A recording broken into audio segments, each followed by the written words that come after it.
ये फैन को हान फेयू पर जरा भी दया नहीं आई। उसे नहीं पता था कि उसने हान फेयू को कितनी बार थप्पड़ मारे थे, जब तक कि उसके हाथ दुखने नहीं लगे। अंत में उसने हान फेयू को जमीन पर पटक दिया, खड़ा हुआ और दूसरों की ओर चल दिया। पीड़ा की चीखें उठती और गिरती रही। ये फैन, उसे अब और मत मारो, कोई मरने वाला है। झांग वेनचांग के चेहरे पर बहुत घबराहट थी। चिंता मत करो, उनका जीवन बहुत कठिन है। करीब 15 मिनट बाद ही वहां पूरी तरह शांति छा गई। सभी लोग बेहोश हो चुके थे। ये फान ने छोटे से पब में बेजान बूढ़े आदमी को देखा, फिर दूर के दूसरे पबों को देखा। तभी वह रुका और धीमी आवाज में पूछा, पब में बूढ़ा आदमी? झांग वेनचांग ने आह भरी। यहाँ शराब खाने चलाने वाले लोग मेरे जैसे ही लोग हैं। उनमें कोई प्रतिभा नहीं है और उन्होंने अपना आधा जीवन बर्बाद कर दिया है। बूढ़े होने पर भी उनके पास कोई उपलब्धि नहीं है, लेकिन वे यहाँ से जाना नहीं चाहते। ये फैन ने सिर हिलाया, फिर धीमी आवाज में कहा, मुझे इन लोगों की स्थिति के बारे में बताओ और देखो कि क्या मैं तुम्हारे लिए समस्या को पूरी तरह से हल कर सकता हूँ। आप ऐसा मत करो, आपको वास्तव में ऐसा करने की आवश्यकता नहीं है। झांग वेनचांग ने आश्चर्य में अपना सिर हिलाया। इस सरल और ईमानदार पुराने सहपाठी को देखकर ये फैन ने आह भरी और हल्के से उसके कंधे को थपथपाया। मैं गड़बड़ नहीं करूंगा, मुझे विस्तार से बताओ, वरना हम इसके बाद कैसे निपटेंगे। ध्यान से सुनने के बाद ये फैन ने व्यंग्यात्मक लहजे में कहा, क्या ये सिर्फ लाइफ स्प्रिंग क्षेत्र की बहन नहीं है? तुम्हारी हिम्मत कैसे हुई कि तुम इतनी घमंडी हो और अपने ही संप्रदाय को धमका रही हो? झांग वेनचांग ने आह भरते हुए कहा, जहाँ प्रकाश है वहाँ अंधकार है, जहाँ सफेद है वहाँ काला है। ये हर जगह एक जैसा है। हर कोई अच्छा नहीं हो सकता और हर कोई बुरा नहीं हो सकता। अच्छाई और बुराई आपस में मिली हुई है। भले ही आप इसे बर्दाश्त न कर सके, आप केवल सहन कर सकते हैं। ये फैन की मानसिक स्थिति बिल्कुल भी शांत नहीं थी। उसने कहा, मैं उन सभी का ख्याल रखूंगा और फिर मैं चेन फैन की बहन को मार डालूंगा। मैं तुम्हें उनके द्वारा परेशान होते हुए देखकर सहज महसूस नहीं कर सकता। ये शब्द सुनकर झांग वेनचांग भावुक हो गया और डर भी गया। उसने उसे आगे बोलने से रोका, बाईं ओर देखा और कहा, कोई परेशानी मत करो। तुम साधना करना नहीं जानते, ये केवल इसलिए है क्योंकि तुमने पवित्र फल खाया है कि तुम्हारा शरीर एक साधारण व्यक्ति से कहीं अधिक है, जिससे तुम इन लोगों को हरा सकते हो। लेकिन तुम कल्पना नहीं कर सकते कि एक जीवन वसंत साधक कितना भयानक होता है। ये फैन मुस्कुराया और कहा, चिंता मत करो, मैं यहाँ गड़बड़ नहीं करूंगा। झांग वेनचांग के हाव भाव अचानक बदल गए और उन्होंने कहा, जल्दी से चले जाओ, अन्यथा एक बार जब वे जागेंगे और उस महिला को आमंत्रित करेंगे तो हम बहुत बड़ी मुसीबत में पड़ जाएंगे। अगर वह बंद कमरे में साधना से बाहर आती है तो ये भी उसे रोक नहीं सकती। अगर मैं ऐसे ही चला जाऊंगा तो क्या वे अपना गुस्सा तुम्हारे सिर पर नहीं उतारेंगे? कोई बात नहीं, वे मुझे मारने की हिम्मत नहीं करेंगे। बिना किसी कारण के एक साथी शिष्य को मारना मतलब अपनी जान से हाथ धोना है। आपको मेरी चिंता करने की जरूरत नहीं है, जल्दी से चले जाए। झांग वेनचांग ने बेचैनी से ये फैन को धक्का दिया, उसे जल्दी से चले जाने का आग्रह किया। इस समय ये फैन को लगा कि जमीन पर हान फेयू और चेन फैन जाग गए हैं। उसने तुरंत चिल्लाया, ठीक है, अगर ऐसा है तो मैं तुरंत चला जाऊंगा। ये शब्द कहने के बाद उसने हान फेयू और चेन फैन के चेहरे पर जोर से कदम रखा। जमीन पर पड़े दोनों ने दर्द सहा और चिल्लाए नहीं। उन्होंने बेहोश होने का नाटक किया और ये फैन के जाने के बाद उसे मारने के लिए लोगों को काम पर रखने के लिए तैयार थे। जल्दी छोड़ें। झांग वेनचांग ने घबराहट और बेचैनी से आग्रह किया, पहाड़ के गेट के बाहर एक नदी है। मुझे याद है कि तुम एक अच्छी तैराक हो। तुम्हारे जाने के बाद सीधे नदी में कूद जाओ और तैरो। पानी के नीचे छिपने की कोशिश करो, अन्यथा वह महिला उड़ सकती है और वह जल्दी से तुम्हें ढूंढ लेगी। ठीक है, मैं समझ गया। ये फैन ने ऊंची आवाज में कहा, फिर मुड़कर चला गया। झांग वेनचांग उसे विदा करने के लिए उसके पीछे पीछे आया। जैसे ही दोनों चले गए, चेन फैंग अचानक उठ बैठा और अपने दांत पीसते हुए बोला, तुम जाना चाहती हो? इतना आसान नहीं है। मैं तुम्हारी हड्डियों को पीसकर धूल में मिला दूंगा। उसी समय हान फेयू ने भी अपनी टूटी हड्डियों का दर्द सहा और रेंगते हुए ऊपर आया। उसकी आंखों में हत्या करने की भावना थी। भाई चेन, जल्दी से अपनी बहन से उसका पीछा करने को कहो। हमें उसे पकड़ना ही होगा। अगर हम उसे जिंदा नहीं उतारेंगे तो हम अपनी नफरत नहीं निकाल पाएंगे। पहाड़ के गेट पर पहुंचने के बाद ये फैन ने मुड़कर झांग वेनचांग से कहा, चिंता मत करो, कुछ नहीं होगा। जल्दी से वापस जाओ, जल्दी जाओ, तुम्हें अपना ख्याल रखना होगा। झांग वेनचांग ने आग्रह किया, उसका चेहरा चिंता से भरा हुआ था। ठीक है, अलविदा। ये फान मुड़ा और चला गया। जेड ट्राइपॉड ग्रोटो के सामने नदी बहुत चौड़ी और तेज थी। ये फान नदी के बहाव के साथ साथ चलता रहा। वह भागा नहीं। इसके विपरीत वह बहुत धीरे धीरे चलता रहा। वह अपने पीछा करने वालों का इंतजार कर रहा था। अब उसे अपनी गति पर पूरा भरोसा था। जब भी वह उड़ने के लिए अपनी पूरी ताकत लगाता तो आसमान में कड़वाहट का सुनहरा सागर उमड़ पड़ता। बिजली और गरज के साथ उसका शरीर सुनहरी रोशनी और बिजली में डूब जाता। हवा और गरज की गर्जना होती और उसकी गति अविश्वसनीय थी। भले ही मैं वास्तव में उन्हें हरा न सकूं, फिर भी मैं बच सकता हूं।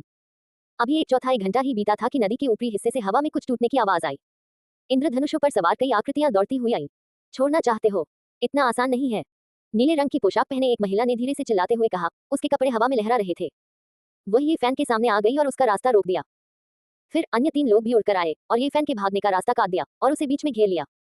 ये चारों लोग जीवन वसंत क्षेत्र के साधक थे, 2 पुरुष और 2 महिलाएं, सभी 28 या 29 साल के थे। उनके हाव भाव दोस्ताना नहीं थे और वे ये फैन को एक जीवित व्यक्ति के रूप में बिल्कुल भी नहीं देखते थे। ये फैन ने अपने सामने खड़ी नीले रंग की खूबसूरत महिला को देखा और पूछा, क्या आप चेन फैन की बहन हैं? हाँ। नीले रंग की महिला का चेहरा पानी की तरह शांत था। उसने ये फैन को ठंडे अंदाज में देखा और कहा, तुम इतनी कम उम्र में इतने दुष्ट हो। जब तुम बड़े होगे तो मुझे नहीं पता कि कितने लोग पीड़ित होंगे। आज मैं तुम्हें इस विपत्ति को मिटा दूंगी। ये फैन नाराज नहीं हुआ और बोला, क्या मजाक है? कौन दुष्ट है और कौन संकट है, मुझे लगता है कि आप अपने दिल में बहुत अच्छी तरह से जानते हैं। नीले रंग की वर्दी वाली महिला ने उसकी ओर कृपालुता से देखा और कहा, क्या मतलब है तुम्हारा? क्या किसी को चोट पहुंचाना उचित है? क्या तुम नहीं जानती कि तुम्हारा भाई कैसा इंसान है? वह दबंग है, अपने ही संप्रदाय के लोगों को धमकाता है और मुझे अपन करने की धमकी भी दे चुका है। उसका हुनर दूसरों जितना अच्छा नहीं है और सबक सिखाने के बाद उसने तुम्हें मुझे मारने के लिए भेजा है। तुम सच में उसकी अच्छी बहन हो। तुम दोनों एक ही माँ से पैदा हुई हो, यहाँ तक कि तुम्हारा चरित्र भी एक ही है। तुम मौत को दावत दे रही हो। नीले रंग की महिला ने नहीं सोचा था कि ये फैन उससे इस तरह बात करने की हिम्मत करेगी और उसकी अभिव्यक्ति बहुत बदसूरत थी। उसके बगल में बैठे 3 लोगों ने ये फैन को कोई खतरा नहीं समझा। उनमें से एक ने उदासीनता से कहा, चेन यू, तुमने हम सभी को यहाँ बुलाया है, लेकिन तुम एक छोटी सी बात पर इतना बड़ा बवाल मचा रहे हो। इतना बड़ा बवाल मचाने की कोई जरूरत नहीं है। क्या वह एक साधारण मनुष्य नहीं है? उसमें और चींटी में क्या फर्क है? बस उसे मार दो, उससे बात करने में समय बर्बाद करने की कोई जरूरत नहीं है। उसे जल्दी खत्म करो, समय बर्बाद करने की कोई जरूरत नहीं है। मैं पहले वापस जाऊंगा। ऐसे नश्वर से निपटने के लिए मैं उसे एक उंगली से मार सकता हूँ। हमें यहाँ आने की कोई जरूरत नहीं है। बाकी 2 लोग तो और भी सीधे थे। वे बहुत पहले ही ये फैन को मरा हुआ समझ चुके थे और उन्होंने उसकी आंखों में भी नहीं देखा। अभी उसे मत मारो, उसे मेरे लिए छोड़ दो। ऊपर से एक चिल्लाहट आई और चेन फैन तेजी से दौड़कर आया। हान फेयू ने अपने सीने को अपने हाथ से पकड़ रखा था और उसके मुंह के कोने से खून बह रहा था। वह अपने दांत पीसते हुए दौड़ा और चिल्लाया, हम उसे आसानी से मरने नहीं दे सकते। क्या तुम सचमुच मुझे मरा हुआ समझते हो? ये फैन ने अपने पास आ रहे 4 लोगों को देखा, फिर चेन फैंग और हान फेयू को देखा जो कुछ ही दूरी पर थे और उसके मुंह के कोनों पर एक मुस्कान की झलक दिखाई दी। किनारे पर खड़े एक आदमी ने व्यंग्य करते हुए कहा, क्या आपको लगता है कि आप जीवित बच सकते हैं? दूसरी महिला के चेहरे पर तिरस्कार का भाव था। वह बोली, तुम्हें जीवन और मृत्यु में अंतर नहीं पता। तुम्हारे जैसे नश्वर के लिए मेरा एक थूकी तुम्हारी जान लेने के लिए काफी है। तुम्हें मारना किसी कीड़े को मारने से अलग नहीं है। अगले जन्म में इतना लापरवाह मत बनो, वरना तुम्हारा भी हाल आज जैसा ही होगा। तुम्हें पता भी नहीं चलेगा कि तुम कैसे मरे। एक और आदमी ने मजाक उड़ाया। चेन यू का नीला लबादा हवा में लहराने लगा और उसके चेहरे पर जानलेवा इरादे धीरे धीरे गायब हो गए। उसे मारना मेरे हाथ कंधे करना है। चलो उसे उस हान लड़के को मारने के लिए छोड़ देते हैं ताकि संप्रदाय के लोग गपशप न करें। चेन फैंग और हान फेयू को आते देख ये फैन ने अपना सिर हिलाया और मुस्कुराया। फिर उसने आह भरी, वे वास्तव में मरने के लिए लड़ रहे हैं। जैसे ही उसने बोलना समाप्त किया, ये फैन ने अचानक हमला कर दिया। वह 3 मीटर दूर खड़े एक आदमी पर झपटा और उसे थप्पड़ मार दिया। एक नश्वर ने अचानक हमला किया और कोई भी इसके लिए तैयार नहीं था। ये फैन की गति बहुत तेज थी। बिजली की तरह वह एक पल में उस आदमी के सामने पहुंचा और उसे थप्पड़ मार दिया। थप्पड़ की आवाज इतनी तेज थी कि सभी के कान के पर्दे बज उठे। थप्पड़, इस थप्पड़ की ताकत अकल्पनीय थी। उस आदमी का सिर फट गया। उसकी आंखें भय और अनिच्छा से भरी हुई थी। मरने के बाद भी उसे समझ में नहीं आया कि एक नश्वर इतना भयानक कैसे हो सकता है। उसे जिंदा रहते ही थप्पड़ मारकर मार दिया गया। इस प्रक्रिया के दौरान दूसरी महिला ने भी खून जमा देने वाली चीख निकाली। ये फैन ने जो सुनहरी किताब निकाली वह सुनहरी लिपटों में लिपटे सूरज की तरह थी। वह तेजी से उसके पास पहुंची और सीधे उसका सिर काट दिया। खून बह निकला और उसकी लाश जमीन पर गिर गई। यह एक पल में हुआ। ये फैन ने सीधे 2 जीवन वसंत क्षेत्र साधकों से निपटा। चैन यू और दूसरे आदमी ने जल्दी से पीछे हटकर उनके सामने अवरोध पैदा करने के लिए अपने हथियार निकाल लिए। ये है। उन दोनों को ठंड का एहसास हुआ। उन्होंने कभी नहीं सोचा था कि उनके सामने खड़ा खूबसूरत युवक इतना भयानक होगा। उसने अपने हाथ उठाकर उनके 2 साथियों को मार डाला। तुमने जो कहा वह तुम्हारे लिए भी उपयुक्त है। ये फैन ने अपना सिर हिलाया, तुम्हें ये भी नहीं पता कि तुम कैसे मर गए। चैन यू और दूसरे आदमी के चेहरे बेहद बदसूरत थे। उन्होंने कुछ नहीं कहा और भागने की चाह में आसमान में उड़ गए। कुछ ही दूरी पर चेन फैंग और हान फेयू पूरी तरह से स्तब्ध थे। उन्हें अपनी आंखों पर विश्वास नहीं हो रहा था। 2 जीवन वसंत क्षेत्र साधक एक पल में मर गए। इससे उनके दिल कांप उठे। तुम्हें क्या लगता है? तुम कहाँ जा रहे हो? ये फैन की सुनहरी किताब उसके शरीर में घुस गई। एक छोटा सा सुनहरा बर्तन एक पल में उड़कर आया और बिजली की एक सुनहरी चमक की तरह उस आदमी का पीछा करने लगा। खनक खनक, 2 धातु की आवाजें सुनाई दी। आदमी के 2 आध्यात्मिक खजाने नष्ट हो गए। छोटा सुनहरा बर्तन उसके सिर में घुस गया और उसकी लाश सीधी जमीन पर गिर गई। छोटी सुनहरी कड़ाही रुकी नहीं और जल्दी से चेन यू का पीछा करने लगी। सुनहरी रोशनी चमकदार और अविनाशी थी। इसने चेन यू के 3 आत्मा खजाने को चूर्ण में बदल दिया। नहीं, चेन यू डर के मारे चीख पड़ी। उसने अपनी दिव्य क्षमता का प्रदर्शन किया। उसकी हथेली से एक चमकदार लौ निकली और छोटे सुनहरे बर्तन की ओर बढ़ी। उसी समय वह हवा में आगे बढ़ी और कई बिजली के बोल्ट नीचे गिरे। आकाश चमक से भर गया। हालांकि इनमें से कोई भी उस छोटे से बर्तन को रोक नहीं सका। ये बहुत ही चमकदार और अविनाशी था। इसने तुरंत चेन यू के माथे को छेद दिया, जिससे अंगूठे के आकार का खूनी छेद हो गया। उसकी लाश जमीन पर गिर गई। छोटी कड़ाही चमक उठी और वापस उड़ गई। ये बहुत ही आकर्षक थी और ऐसा लग रहा था कि इसमें एक प्राकृतिक ताओवादी कविता है। मैं उस क्षण का इंतजार कर रहा हूं जब एक कलाकृति सभी कानूनों को तोड़ देगी। एक चमक के साथ छोटा सा बर्तन ये फैन के शरीर में प्रवेश कर गया और गायब हो गया। मेरा सुनहरा कड़वा सागर अलग है। इसमें जो दिव्य शक्ति है वह एक साधारण व्यक्ति से कई गुना ज्यादा है। इसने मुझे निराश नहीं किया। ये फैन इस लड़ाई के बारे में बहुत भावुक नहीं था। जब उसने 4 लोगों को देखा तो उसे पता था कि वह निश्चित रूप से उन्हें मारने में सक्षम होगा। कुछ ही दूरी पर चेन फैंग और हान फेयू के चेहरे पीले पड़ गए थे। वे पीछे मुड़े और भाग गए। उनके पैर कांप रहे थे और भागते समय वे लड़खड़ा रहे थे। वे दोनों बुरी तरह डर गए थे। चूंकि तुम पहले से ही यहाँ हो, इसलिए वापस मत जाओ। ये फैन कुछ ही कदम में उनके सामने आ गया। उसने अपना हाथ बढ़ाया और आगे बढ़ा।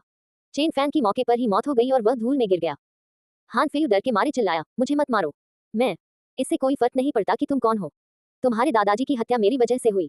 क्या आप? हान फेयू का चेहरा पीला पड़ गया था और वह निराशा में चिल्लाया, नहीं। बड़े हान वहां तुम्हारा इंतजार कर रहे हैं। ये फैन बहुत दृढ़ निश्चयी था। उसने अपनी उंगली उठाई और हान फेयू को पूरी तरह से मार डाला।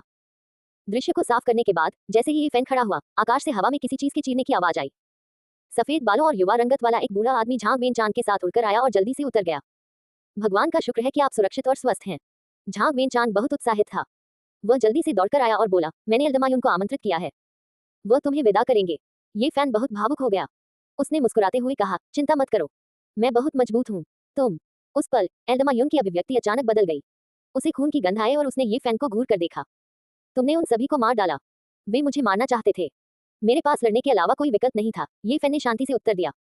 ये बूढ़ा आदमी ये फैन के लिए कोई अजनबी नहीं था। 3 साल पहले वह वही था जिसने लियुयाई और झांग वेन चांद को जेड ट्राइपॉड गुफा में वापस लाया था। वह वही था जिसने पहली बार ये फैन के प्राचीन शरीर को देखा था। तुम। हालांकि एल्दमायून एक दूसरी दुनिया के अमर की तरह लग रहे थे, उन्होंने उस पर एक हत्या का इरादा प्रकट किया। एल्दमायून, मैंने हमेशा आपका सम्मान किया है। जब हम पहली बार मिले थे तब से मुझे लगा कि आप एक दयालु एल्डर हैं। मुझे उम्मीद है कि आप मुझे निराश नहीं करेंगे।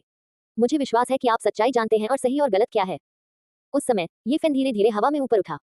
उसके शरीर के चारों ओर सुनहरी दिव्य अग्नि जल रही थी, जिससे वह एक ऐसे देवता की तरह लग रहा था जो नश्वर दुनिया में उतर आया था।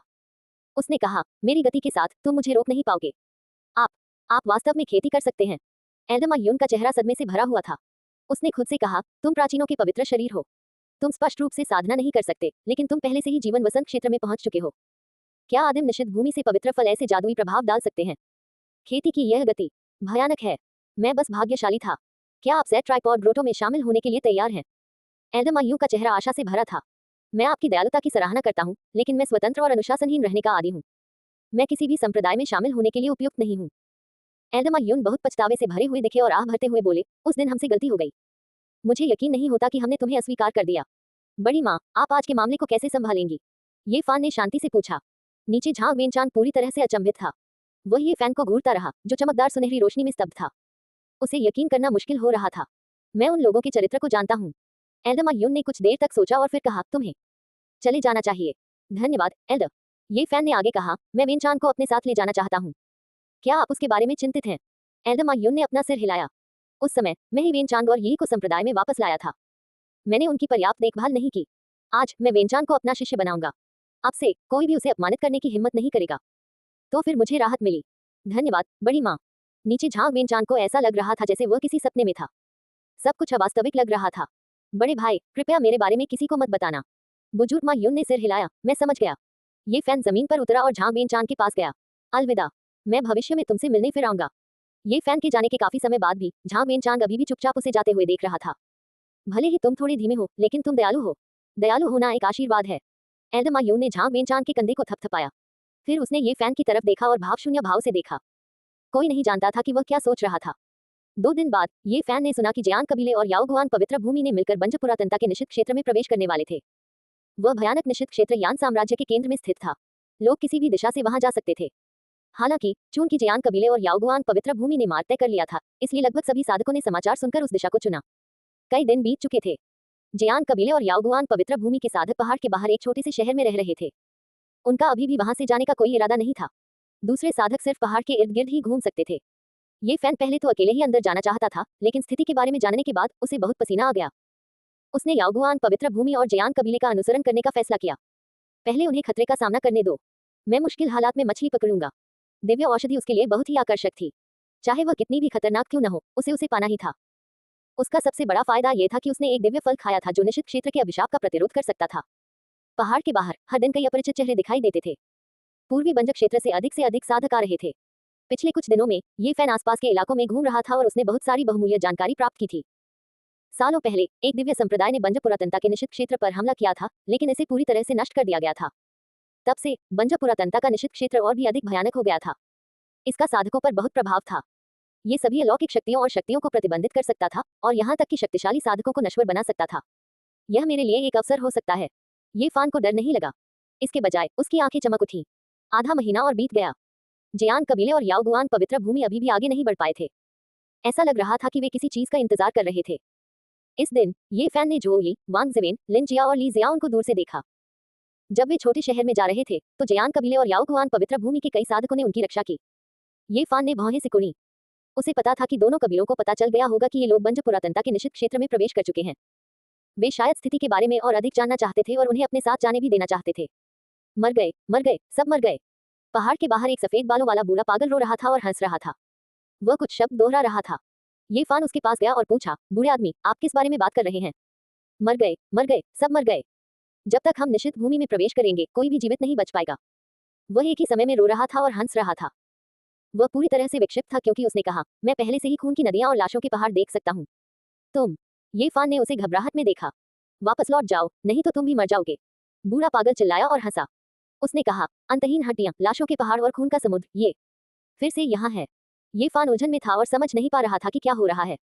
तभी एक बूढ़ी औरत चुपचाप कुछ ही दूरी पर प्रकट हुई। वह उस बूढ़े पागल को घूरती रही और मन ही मन बुदबुदाने लगी, क्या ये वही हो सकता है? 6000 साल पहले क्या दिव्य संप्रदाय के सभी साधक बंज पुरातनता के निषिद्ध क्षेत्र में नहीं मरे थे? मैं उसे फिर से क्यों देख रहा हूँ? जब ये फान ने ये शब्द सुने तो उसे तुरंत सिरदर्द महसूस हुआ। अंतहीन हड्डियां, लाशों के पहाड़ और खून का समुद्र, ये फिर से यहाँ है।